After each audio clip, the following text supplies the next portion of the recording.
And learners, आज हम discuss कर रहे हैं क्लास 12 अकाउंटेंसी में। चैप्टर है हमारा dissolution of partnership firm. Dissolution of partnership firm में एक टॉपिक है आपका वर्कमैन कंपनसेशन रिजर्व। जी हाँ, वर्कमैन कंपनसेशन रिजर्व की ट्रीटमेंट के ऊपर कई सारे स्टूडेंट्स जब dissolution of partnership firm chapter जब पढ़ने की शुरुआत करते हैं तो वर्कमैन कंपनसेशन रिजर्व के ट्रीटमेंट को लेकर काफी पैनिक होते हैं, क्योंकि कई सारे क्वेश्चंस में ये ट्रीटमेंट बदल कर अलग अलग कंडीशंस के साथ आ जाता है और स्टूडेंट्स कंफ्यूज हो जाते हैं कि इस वर्कमैन कंपनसेशन रिजर्व को हम ट्रीट कैसे करें। तो आइए जानते हैं आज की क्लास में वर्कमैन कंपनसेशन रिजर्व क्या है और वर्कमैन कंपनसेशन रिजर्व की सारी ट्रीटमेंट को एक साथ एक जगह पर, ताकि आप जब क्लास 12 का एग्जाम दे रहे हो तो ये टॉपिक आपको किसी भी क्वेश्चन में किसी भी सूरत में उलझाया नहीं। आइए सबसे पहले ये जानने की कोशिश करते हैं कि वर्कमैन कंपनसेशन रिजर्व क्या होता है। आप वर्कमैन कंपनसेशन रिजर्व किसको कहते हो? देखो, कंपनी है, पार्टनरशिप फर्म है या सोल ट्रेडिंग बिजनेस है, किसी भी जगह पे आप देखोगे वर्कर्स और एम्प्लॉइज तो होंगे ही होंगे। एम्प्लॉइज और वर्कर्स अगर हैं तो कंपनी या फर्म के ऊपर कई सारे प्रेशर्स है कि उनके एम्प्लॉइज के साथ, उनके वर्कर्स के साथ कोई मिस हैपनिंग है ना, कोई इंसिडेंट या कोई एक्सीडेंट ना हो जाए। इट में भी उनकी सेफ्टी और सिक्योरिटी का पूरा ख्याल रखने के बावजूद भी अगर उनके साथ कोई मिस हैपनिंग, कोई एक्सीडेंट अगर हो गया तो उसकी फैमिली को कंपनसेशन दोगे, क्योंकि ये रिस्पॉन्सिबिलिटीज तो कंपनी और फर्म की बन जाती है। तो ऐसे में आप उसकी फैमिली को कंपनसेशन कहां से दोगे, पैसा कहां से लाओगे? तो एक्चुअल में वर्कमैन कंपनसेशन रिजर्व इन सभी जरूरतों को पूरा करता है। दैट मीन्स आप कह सकते हो कि वर्कमैन कंपनसेशन रिजर्व क्या है? कंपनी की प्रॉफिट से बचाया हुआ ये वो पार्ट है ना, जिसको हम वर्कमैन कंपनसेशन रिजर्व कहते हैं। That means workman compensation reserve क्या हुआ? तो कंपनी की प्रॉफिट में कुछ पैसा हमने सेव कर लिया। क्यों सेव किया? ताकि वर्कर्स के साथ अगर कोई इंसिडेंट, कोई एक्सीडेंट, कोई मिस हैपनिंग हो जाए तो वर्कर्स के ट्रीटमेंट के ऊपर या वर्कर्स के डेथ या किसी और केस के बाद हम उनकी फैमिली को कंपनसेट कर सके। इस वजह से हम प्रॉफिट से पैसा बचाकर रखते हैं और इस प्रॉफिट से बचे हुए पैसे को ही हम इस रिजर्व का नाम देते हैं। क्या दे दिया हमने नाम? Workman compensation reserve. That means आप समझ चुके होंगे कि वर्कमैन कंपनसेशन रिजर्व क्या है? प्रॉफिट से निकाला हुआ पैसा जो हमने रखा था अपने एम्प्लॉइज और अपने वर्कर्स के लिए कि किसी के साथ अगर कोई मिस हैपनिंग, कोई अंडरस्टैंडिंग हो गया तो उस केस में हम उसके एक्सीडेंट पर उनकी फैमिली को या उनको हम कंपनसेट करेंगे। तो हम इसे कह सकते हैं कि ये वर्कमैन कंपनसेशन रिजर्व क्या है। उम्मीद है कि आप सबों को समझ में आ गया होगा कि वर्कमैन कंपनसेशन रिजर्व क्या होता है।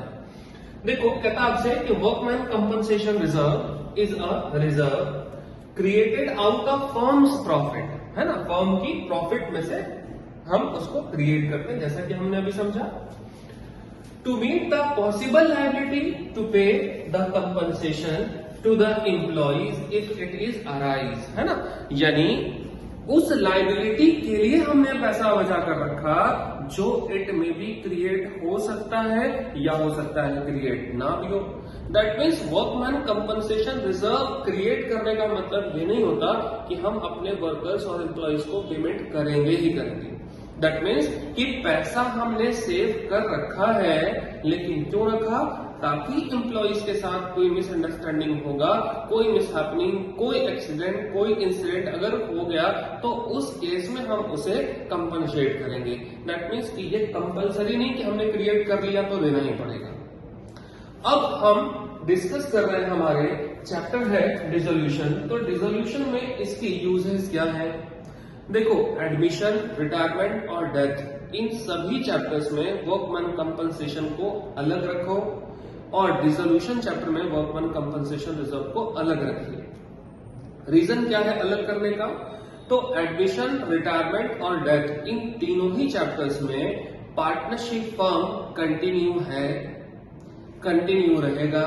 वर्कमैन कंपनसेशन के लिए, वर्कर्स को पेमेंट करने के लिए अभी टाइम है। डिसोल्यूशन में आपको क्या दिक्कत होगा कि या तो वर्कमैन कंपनसेशन रिजर्व का क्लेम हुआ है तो उनको पे करना ही पड़ेगा, आप उसको टाल नहीं सकते, क्योंकि फर्म जो है वो आज के बाद क्लोज हो जाएगा। तो वर्कर्स किसके ऊपर क्लेम करेंगे, किससे अपना पेमेंट रिसीव करेंगे, समझ रहे हो आप? इसलिए वर्कमैन कंपनसेशन रिजर्व का ये जो ट्रीटमेंट डिसोल्यूशन चैप्टर के लिए है, ये पूरी तरह से एकदम अलग हो जाता है। इसलिए इनके सभी कंडीशंस को एक एक करके आप अच्छे से देखेंगे तो आपको ये बहुत अच्छे से समझ में आ जाएगा और आपको याद भी हो जाएगा। शुरू करते हैं वर्कमैन कंपनसेशन रिजर्व की सभी ट्रीटमेंट को। वर्कमैन कंपनसेशन रिजर्व की ट्रीटमेंट को कुल मिलाकर हम 5 अलग अलग केसेस में रखेंगे। अगर ये 5 कंडीशंस आप समझ जाते हो, दैट मीन्स कि डिसोल्यूशन चैप्टर में आपको किसी भी तरह का कंफ्यूजन इस टॉपिक को लेकर तो बिल्कुल कभी पूरी जिंदगी में नहीं होने वाला, इस बात की गारंटी मैं आपको जरूर देता हूं। देखो, वर्कमैन कंपनसेशन रिजर्व के सभी कंडीशंस को हम कैसे समझेंगे, तो सबसे पहले तो मैं एक क्वेश्चन लूंगा इस टॉपिक से रिलेटेड, केस 1 से रिलेटेड। इसके बाद इस क्वेश्चन को कैसे लिखोगे, उसका सॉल्यूशन क्या होगा, और उसका अगर आपको एग्जाम में कह दे कि अकाउंटिंग ट्रीटमेंट बताओ वो तो ठीक है, लेकिन उसके साथ साथ अगर कभी क्वेश्चन में कह दिया कि जर्नल एंट्री पास करके दिखाओ, तो साथ के साथ हम उसकी जर्नल एंट्री भी लिखेंगे कि उसका ट्रीटमेंट क्या होता है।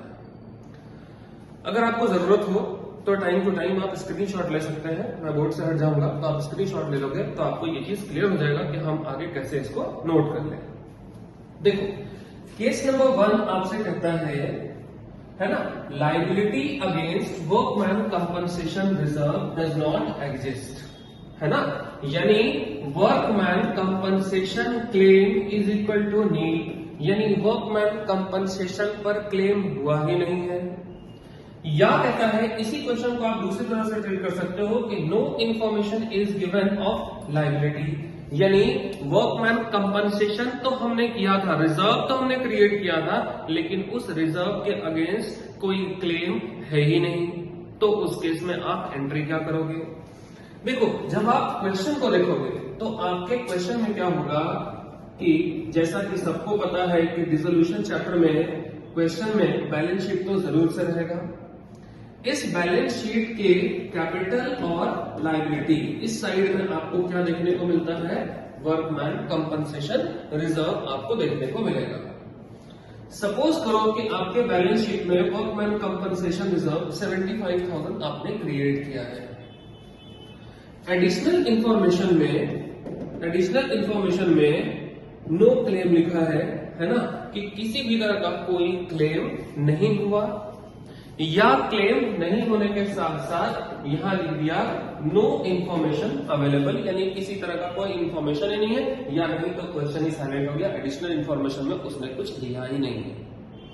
दैट मीन्स अगर आपको क्वेश्चन इस तरह से दिखता है, मैं एक बार और रिपीट कर दूं, आपके डिसोल्यूशन चैप्टर में बैलेंस शीट तो होगा, बैलेंस शीट के इनर कॉलम में अगर आपको वर्कमैन कंपनसेशन रिजर्व दिखता है, इस वर्कमैन कंपनसेशन रिजर्व का मतलब है कि आपने प्रॉफिट से 75,000 रुपीज सेव करके पिछली साल रखा था, और एडिशनल इंफॉर्मेशन का मतलब होता है कि इस साल वर्कर्स ने आपके ऊपर, आपकी फर्म, आपकी कंपनी के ऊपर कितने का क्लेम किया, यानी क्लेम का अमाउंट हमेशा एडिशनल इंफॉर्मेशन में देखने को मिलेगा, और आपने रिजर्व कितना किया था, वर्कमैन कंपनसेशन रिजर्व कितना किया था प्रॉफिट से, ये आपको बैलेंस शीट के लायबिलिटी साइड देखने को मिलेगा।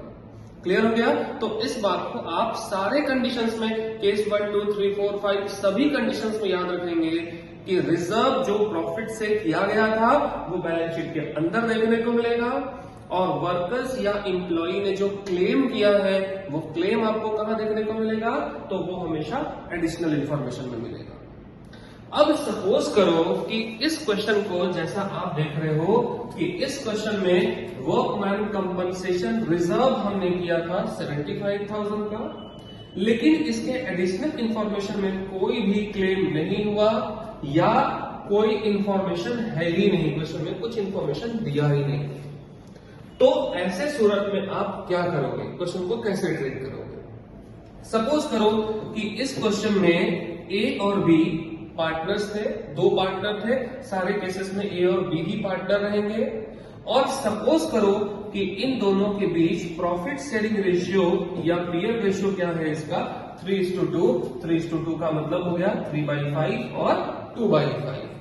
यानी आप ये एज्यूम करके चलोगे कि पार्टनर्स ए और बी हैं और प्रॉफिट का रेशियो 3:2 यानी 3/5 और 2/5 होगा। किस केसेस में? कंडीशन 1, 2, 3, 4, 5 सभी कंडीशंस में ए और बी ही पार्टनर होंगे और रेशियो 3:2 ही है, ये मैंने एज्यूम कर लिया। बाकी आप क्वेश्चन के अकॉर्डिंग देख लोगे कौन कौन से पार्टनर है, 2-3 पार्टनर हो सकते हैं।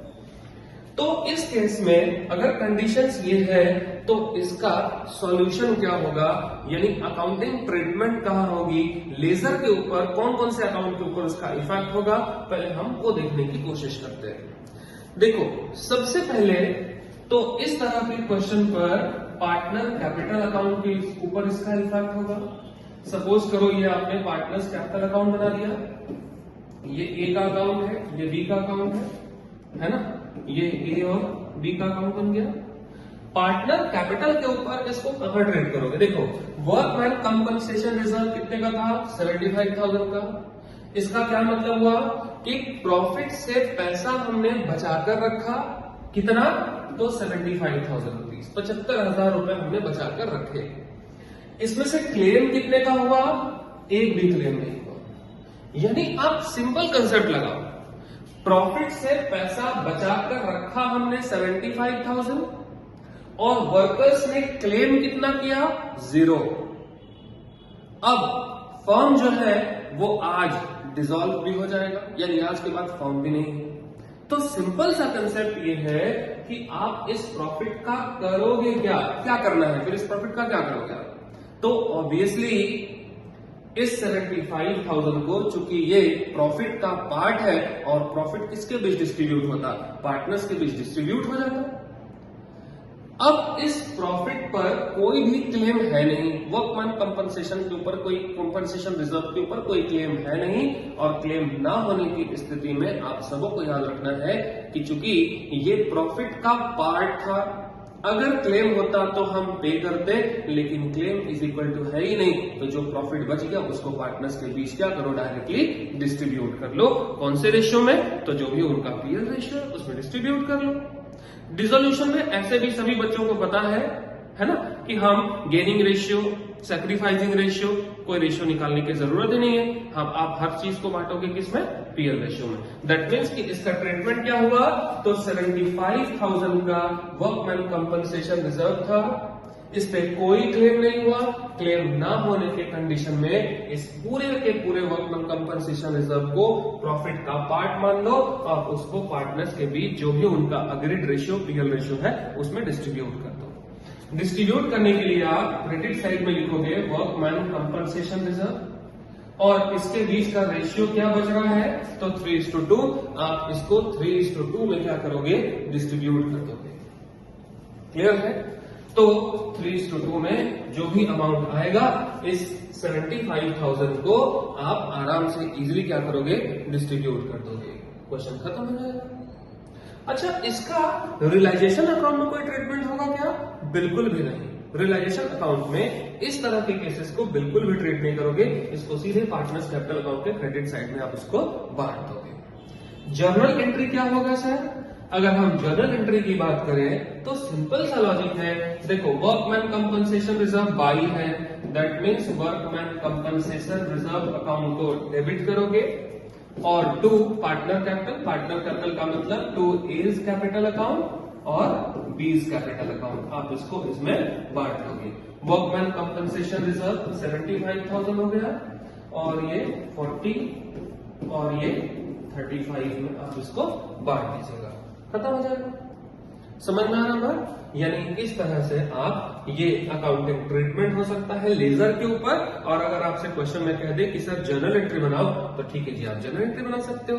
तो ये हो गया हम लोगों का वर्कमैन कंपनसेशन रिजर्व का कंप्लीट केस नंबर 1, कि अगर आपको क्वेश्चन में वर्कमैन कंपनसेशन देखने को मिले रिजर्व 75,000 या 2050 कुछ भी हो, लेकिन अगर क्लेम नहीं है तो आपको याद रखना है कि क्लेम ना होने के केस में बैलेंस शीट के अंदर जो WCR दिखता है उसको पार्टनर्स के बीच बांट लिया जाता है। क्यों बांट लिया जाता है? क्योंकि ये प्रॉफिट का पार्ट होता है और फर्म जब डिसॉल्व हो रहा है तो इस प्रॉफिट को रख के क्या करोगे, आपस में बांट लो। क्लियर हो गया? अगर आपको स्क्रीनशॉट लेना है तो आप ले सकते हो। चलिए शुरू करते हैं case number 3 of workman compensation reserve. ठीक है ना? देखो कहता है case number 3, liability of workman compensation is equal to the amount of workman compensation reserve. यानी वर्कमैन कंपनसेशन रिजर्व आपने जितना किया था, किस्मत से क्लेम भी उतना ही हुआ है। तो उस केस में, हालांकि ये कभी बहुत रेयर एंड रेयर केस में ऐसा हो पाएगा, लेकिन फिर भी सपोज करो कि जितना आपने रिजर्व किया था, क्लेम आपकी कंपनी पर उतना ही हुआ, आपके फर्म के ऊपर क्लेम ही एग्जैक्टली उतना ही हुआ, न कम न ज्यादा। उस केस में देखो क्वेश्चन कैसा दिखेगा, सेम आपके क्वेश्चन में बैलेंस शीट होगा, बैलेंस शीट के लाइबिलिटी साइड में वर्कमैन कंपनसेशन रिजर्व, सपोज करो कि ये 60,000 का क्लेम है, सॉरी वर्कमैन कंपनसेशन रिजर्व 60,000 का है। इसी क्वेश्चन के एडिशनल इंफॉर्मेशन में क्लेम फॉर WCR आपको मिलता है 60,000। अगर किसी क्वेश्चन में आपको इस तरह से क्वेश्चन देखने को मिल जाए कि जितना आपने रिजर्व किया था उतना ही एग्जैक्टली क्लेम है, ना कम क्लेम हुआ ना क्लेम ज्यादा हुआ, तो उस केस में हम अकाउंटिंग ट्रीटमेंट क्या करेंगे, इसको कहां दिखाओगे? देखो सबसे पहले तो आप रियलाइजेशन अकाउंट बनाओगे और इस क्वेश्चन का पहला इफेक्ट आपको देखने को मिलेगा रियलाइजेशन अकाउंट में, और आखिरी ट्रीटमेंट भी आपको देखने को मिलेगा रियलाइजेशन अकाउंट में, क्योंकि इस ट्रीटमेंट का पार्टनर कैपिटल अकाउंट से कोई भी लेना देना नहीं है। आप कहोगे सर ऐसे क्यों? आप जरा सोचो, WCR में पैसा हमने सेव किया था 60,000 और क्लेम कितना हुआ 60,000। दैट मीन्स कि वर्कमैन कंपनसेशन रिजर्व अगर 60,000 है और workman compensation claim is equal to कितना है 60,000 है, जब ये इक्वल हो गया तो क्या आपके पास कुछ एक्स्ट्रा फंड रह गया क्या? 60,000 आपने बचाया था, आपके फर्म के ऊपर 60,000 का ही क्लेम है। दैट मीन्स क्लेम का अगर आप पेमेंट कर दोगे तो एक भी रेस्ट अमाउंट केस 1 केस 2 की तरह तो कुछ बच नहीं रहा। तो जब कुछ रह ही नहीं रहा तो ऑब्वियसली पार्टनर्स के बीच डिस्ट्रीब्यूट करने के लिए तो कोई अमाउंट है ही नहीं, और जब पार्टनर के बीच डिस्ट्रीब्यूट होगा ही नहीं तो कॉलम और अकाउंट खोलोगे क्यों? Partner capital account. इसका मतलब कि इस केस को हम ट्रीट कहां से करेंगे? रियलाइजेशन अकाउंट से करेंगे। क्या करोगे?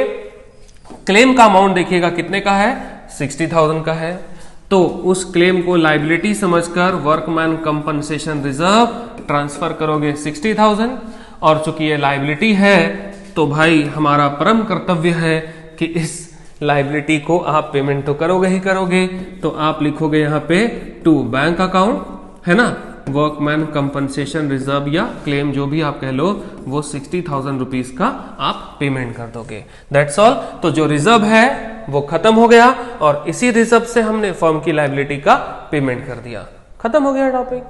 तो ये तो हो गया आपका सॉल्यूशन किसके ऊपर? अकाउंट के ऊपर। लेकिन अगर आपको इससे रिलेटेड जर्नल एंट्री कहता है तब भी आप कर सकते हो। यहां से करोगे WCR डेबिट, WCR बाई है, दैट मीन्स डेबिट और टू रियलाइजेशन अकाउंट, और दूसरी एंट्री आप करोगे रियलाइजेशन अकाउंट डेबिट और टू बैंक अकाउंट। तो ये प्रॉब्लम सॉल्व। अमाउंट कितना पोस्ट करोगे? सब में 60,000। और नरेशन तो मेरे प्यारे बच्चे क्लास 11 से प्रैक्टिस कर करके आप थक गए होंगे, आपको पता होगा कि नरेशन हमें लिखना कैसे है। समझ में आ रहा बात? तो ये हो गया हमारा केस नंबर 3। चलिए देखते हैं वर्कमैन कंपनसेशन रिजर्व का केस नंबर 4। ठीक है, वर्कमैन कंपनसेशन रिजर्व का 4th केस क्या कहता है? लायबिलिटी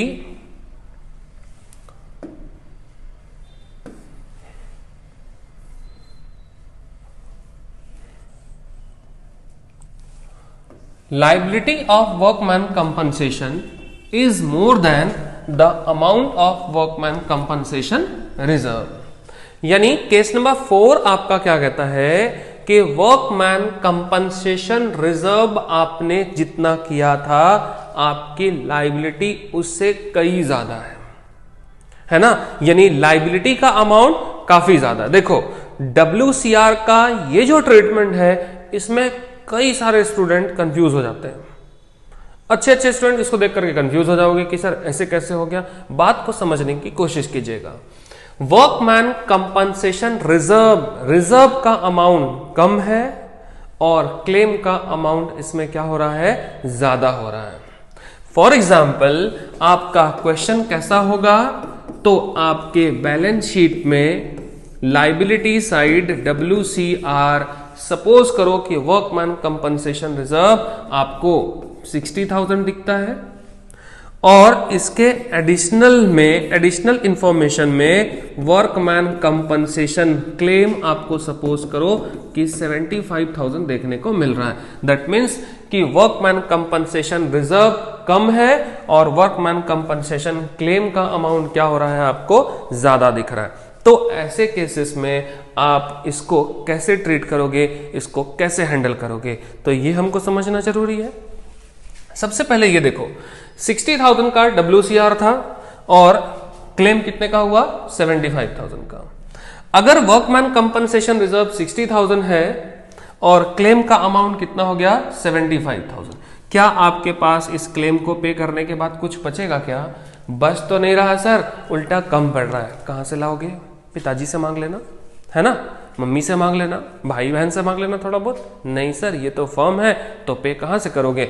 चलिए देखते हैं इसका ट्रीटमेंट की पे कहां से करना होगा आखिर, है ना। तो सबसे पहले इस बात को एकदम माइंड सेट कर लो कि हमारे पास एक भी पैसा बच नहीं रहा, कम पड़ रहा है। क्लेम का अमाउंट एक्सेस हो गया, रिजर्व तो कम पड़ गया। तो ऐसी स्थिति में, ऐसी बुरी स्थिति में कोई ना कोई दूसरा जुगाड़ ढूंढोगे।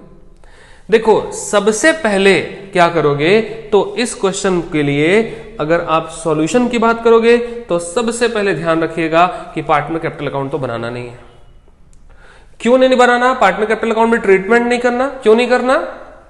क्योंकि 60,000 का रिजर्व था, 75,000 का क्लेम है। अगर क्लेम कम होता, क्लेम नहीं होता, तो उस केस में जो पैसा बच जाता हम उसको पार्टनर्स के बीच डिस्ट्रीब्यूट कर सकते थे। लेकिन यहां पैसा कम पड़ रहा है, पैसा सरप्लस नहीं है, पैसा बच नहीं रहा, घट रहा है पैसा। तो ऐसी स्थिति में इसका सारा ट्रीटमेंट रियलाइजेशन अकाउंट से करोगे और इसके अलावे कोई आपको मदद करने नहीं आएगा। सारा ट्रीटमेंट रियलाइजेशन अकाउंट से कर दोगे। समझ रहे हो बात? यानी देखो रियलाइजेशन अकाउंट में इसको कैसे ट्रीट करोगे, तो वर्कमैन कंपनसेशन रिजर्व का अमाउंट कितना है आपके पास, 60,000 है। तो वर्कमैन कंपनसेशन रिजर्व जो 60,000 आपके बैलेंस शीट में था, आप उसको पूरा राइट ऑफ कर दो, उसको वर्कमैन कंपनसेशन रिजर्व अकाउंट पे ट्रांसफर कर दो। कर दिया आपने। अब लायबिलिटी अगर है तो पेमेंट तो आपको करना ही पड़ेगा। पेमेंट कितने का करोगे, तो पेमेंट सर 60 की नहीं करेंगे, जबकि क्लेम कितने का है, 75,000 का है। तो क्लेम आपको पेमेंट कितना करना पड़ेगा, तो 75,000 से करना पड़ेगा, ना कि 60,000 से। इस केस को थोड़ा ध्यान से देखोगे। WCR पैसा बचाकर आपने रखा था 60,000, क्लेम हुआ 75,000 का, यानी क्लेम का अमाउंट ज्यादा है, कम नहीं है। मतलब पार्टनर के बीच डिस्ट्रीब्यूट करने के लिए पैसा बच नहीं रहा, कम पड़ रहा है। कम पड़ रहा है, आप सोचो कितने का कम पड़ रहा होगा, तो 60,000 आपने रखा है, 75,000 का क्लेम है। दैट मीन्स 50,000 रुपीज जो है ये डिफिशिएट कर रहा है। ये अमाउंट कौन बेयर करेगा, तो ये जो 15,000 रुपीज का शॉर्टेज है ये कौन पे करेगा, पार्टनर्स पे करेंगे।